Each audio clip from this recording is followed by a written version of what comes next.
شاكر لضحى: قولي لي يا عيوني. شاهد صدمتها.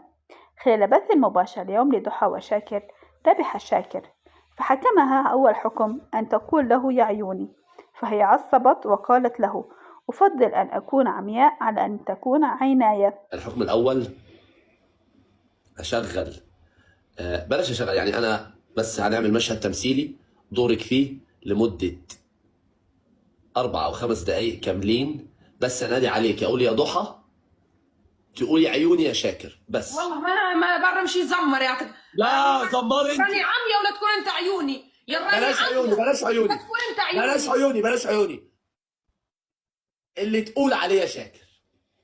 لا بس لا تحكي. عادية. ماشي لا قلت لك. تحكي. بس انا اسمعيني بدل ما ارصك بالقلم على وشك لا هخنفك. تحكي ترصني والله لما نصك على والله قبك. العظيم هرصك هخنفك. والله نصك على قبك قالوا ترصني. اسمعي تحكي. انا قلت لك مشهد تمثيلي عادي.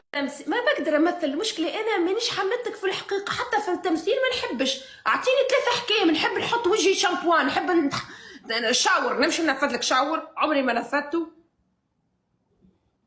اصلا محتاجاه انت. خلاص انا محتاجاه، ولا نقول لك عيني راني عمي نقولها.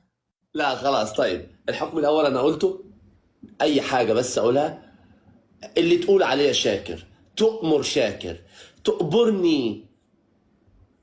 بيك مشيت لبنان نهارين تعلمت تأبرني. اي ايوه الحكم الثاني. الحكم الثاني